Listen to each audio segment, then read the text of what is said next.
అందరికీ నమస్కారం. వారాహీదేవి పూర్తి కథ ఈ వీడియో చూసే ముందు ఒక లైక్ చేసి శ్రీమాత్రే నమః అని కమెంట్ చేయండి. అలాగే నా ఛానల్ ని సబ్స్క్రైబ్ చేసుకోండి. మీరు ఇచ్చే ఒక చిన్న లైక్ అండ్ సబ్స్క్రైబ్ నా ఛానల్ గ్రోత్ కి ఎంతో సహాయపడుతుంది. దయచేసి సబ్స్క్రైబ్ చేసుకోండి. ఇక వీడియోలోకి వెళ్ళిపోదాం. ఆదిశక్తి అమ్మవారి నుంచి 7 స్వరూపాలు ఉద్భవించాయి. వీరే సప్తమాత్రికులు. ఈ సప్తమాతృకుల్లో ఒకరే వారాహీదేవి. ఈ వారాహి అమ్మవారిని కేవలం రాత్రిపూట మాత్రమే పూజిస్తారు. ఈ అమ్మవారి ఆలయాలు కూడా పగటిపూట మూసివేయబడి ఉంటాయి. అయితే ఈ వారాహీదేవి ఎలా జన్మించారు, ఎందుకని రాత్రిపూట మాత్రమే పూజిస్తారు, ఈ అమ్మవారి భర్త ఎవరు, ఈ అమ్మవారిని ఎవరు పూజించవచ్చు, ఇలాంటి విషయాలతో పాటు వారాహీదేవి పూర్తి కథని ఈ వీడియోలో తెలుసుకుందాం. వారాహి అమ్మవారి గురించి మన హిందూ గ్రంథాల్లో చాలా పురాణాల్లో ఉన్నది. వాటిల్లో దేవి భాగవతి పురాణంలో రక్తబీజుడు అనే రాక్షసుడు దేవుళ్ళని మనుషులని సంహరిస్తూ ఉంటాడు. అప్పుడు దేవతలందరూ పార్వతీదేవిని సహాయం కోరగా పార్వతీదేవి దుర్గామాతి రూపంలోకి మారి రక్తబీజునితో యుద్ధం చేయడానికి బయలుదేరుతుంది. అయితే దుర్గామాత రక్తబీజునితో యుద్ధం చేస్తున్న రక్తబీజుడు గాయపడి అతని శరీరం నుంచి రక్తపు బొట్టు నేల మీద పడుతుంది. కానీ రక్తబీజుడుకున్న వరం వల్ల ఒక రక్తపు బొట్టు నేల మీద పడినా ఇంకొక రక్తబీజువు ఉద్భవిస్తాడు. ఇలా నేల మీద రక్తపు బొట్టులు పడిన ప్రతి చోట ఒక్కొక్క రక్తబీజుడు ఉద్భవిస్తూ ఉంటాడు. దీనివల్ల రక్తబీజుడిని ఎంతమంది చంపాలని చూసినా ఆ రక్తబీజు రక్తం నుంచి వేలాది మంది రాక్షసులు పుట్టుకొచ్చేవారు.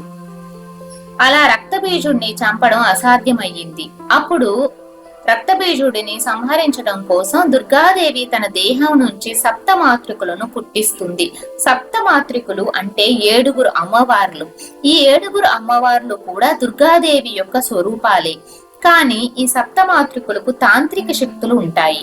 ఈ సప్తమాతృకులు ఎవరంటే బ్రహ్మి, మహేశ్వరి, కౌమారి, వైష్ణవి, వారాహి, ఇంద్రాణి, చాముండి. ఈ 7 అవతారాలు కూడా రక్తబీజుణ్ణి సంహరించడంలో సహాయపడ్డారు. అయితే ఈ వారాహీదేవి రక్తబీజుణ్ణి సంహరించేందుకు చాలా ఉగ్ర రూపమైన రూపం ధరించి శత్రువుల నాశనం చేస్తుంది. ఉగ్ర రూపం ధరించి శత్రువుల శవాల మీద కూర్చొని తన పదునైన దంతాలతో రాక్షసుల్ని సంహరిస్తూ ఉంది. ఆ తర్వాత రక్తబీజుడు దుర్గాదేవితో ద్వంద్వ యుద్ధానికి పిలవడంతో ఈ 7 స్వరూపాలు కూడా దుర్గాదేవిలో తిరిగి కలిసిపోయి రక్తబీజుణ్ణి సంహరించినట్లు దేవీ భాగవతంలో ఉంది.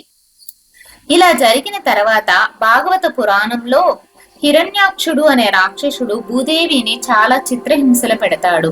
కానీ భూదేవిని చిత్రహింసలు పెట్టడానికి ముందు హిరణ్యాక్షుడు వారాహీదేవి కోసం కఠోరమైన తపస్సు చేసి వారాహీదేవిని ప్రసన్నం చేసుకున్నాడు. అప్పుడు వారాహి అమ్మవారు హిరణ్యాక్షుడిని ఏ వరం కావాలి అని అడగగా హిరణ్యాక్షుడు అమరత్వాన్ని వరంగా కోరతాడు. కానీ వారాహి అమ్మవారు మాత్రం అమరత్వాన్ని ఇవ్వడం కుదరదు అని తేల్చి చెప్తారు. దాంతో హిరణ్యాక్షుడు తెలివిగా ఆలోచించి ఏం చెప్తాడంటే, అమ్మ, నువ్వు తప్ప నన్ను ఎవరూ సంహరించకూడదు, చంపడానికి వీలుండకూడదు అని వరం కోరుతాడు. దానికి వారాహి అమ్మవారు సరేనని ఒప్పుకుంటుంది.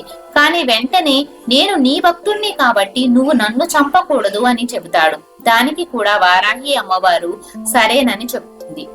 ఇంకా ఆ వరాన్ని అండగా చూసుకుని హిరణ్యాక్షుడు విచ్చలవిడిగా రెచ్చిపోయి భూమాతని చిత్రహింసలు పెడుతూ ఉంటాడు. ఇక ఆ సమయంలోనే హిరణ్యాక్షుడిని చంపడం కోసం వారాహి అమ్మవారి నుంచి వరాహస్వామి ఉద్భవిస్తారు. అలా వరాహ అవతారంలో నుంచి వచ్చిన విష్ణుమూర్తి అవతారమే వరాహస్వామి అవతారం. ఇంకా మత్య పురాణంలో శివుని చెమట బొట్టులతో అంధకాసురుడు అనే రాక్షసుడు పుడతాడు. అయితే అంధకాసురుడు పెరిగి పెద్దయ్యాక రాక్షసులందరికీ అధిపతి అయ్యి దేవతల పైన యుద్ధాలకి మొదలు పెడతాడు.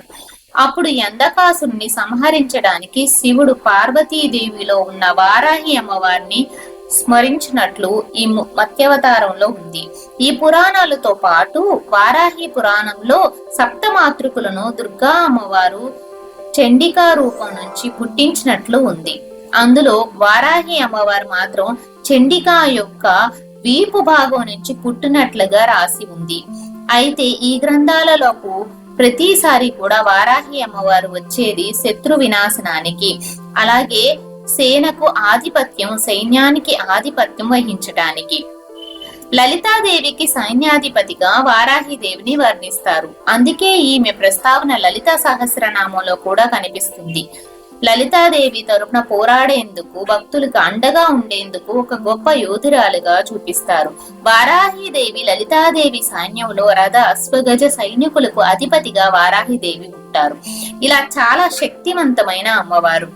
వారాహిదేవి చాలా శక్తివంతమైన అమ్మవారు. కానీ వారాహి అమ్మవారి ఆలయాలు మాత్రం చాలా అరుదుగా ఉంటాయి.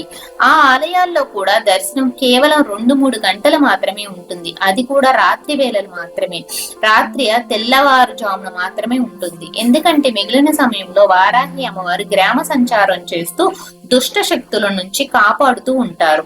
కాశీ నగరానికి వారాహిదేవి క్షేత్రపాలకురాలు. ఆమె కాశీకి రాత్రి వేళ దుష్ట శక్తుల నుంచి కాపాడుతుందని నమ్ముతారు. కాశీ క్షేత్రంలో ఉన్న వారాహిదేవి ఆలయంలో అమ్మవారు పాతాళంలో ఉంటారు. ఈ విగ్రహం కూడా చాలా పెద్దదిగా ఉంటుంది. కానీ ఈ అమ్మవారు ఉగ్రకళల నుంచి ఉండడం వలన ఆమె రూపాన్ని భక్తులు నేరుగా చూడటానికి కుదరదు. ఆ ఆలయంలో కూడా కేవలం 2-3 గంటల్లోనే మూసేస్తారు. ఇంకా ఆ సమయంలో భక్తులు అమ్మవారిని దర్శించుకోవడానికి దేవస్థానం వారు ఏర్పాట్లు చేసి 2 రంధ్రాలు గుండా అమ్మవారిని చూసేందుకు వీలు కల్పిస్తారు. వారాహి రూపం ఇంచుమించు వారాహి మూర్తిని పోలే ఉంటుంది. ఈమె శరీర ఛాయన్ నల్లగా మేఘవర్ణంతో ఉన్నట్లు పేర్కొంటారు. సాధారణంగా ఈ తల్లి వారాహి ముఖంతో 8 చేతులతో కనిపిస్తుంది. అభయవరద హస్తాలతో శంఖము, పాసము, హలము వంటి ఆయుధాలతో దర్శనమిస్తుంది. గుర్రము, సింహము, పాము, దున్నపోతు వంటి వివిధ వాహనాల మీద ఈ తల్లి సంచరిస్తూ ఉంటారట. చూసారు కదండి, ఈ రోజు మనం వారాహిదేవి యొక్క పూర్తి కథను తెలుసుకున్నాం. ఈ స్టోరీ మీకు నచ్చినట్లయితే ఒక లైక్ చేసి నా ఛానల్ ని సబ్స్క్రైబ్ చేసుకోండి. ఇంకా మరెన్నో ఇంట్రెస్టింగ్ వీడియోల కోసం నా ఛానల్ ని సబ్స్క్రైబ్ చేయండి. అలాగే పక్కనే ఉన్న బెల్ ఐకాన్ ని ప్రెస్ చేయండి.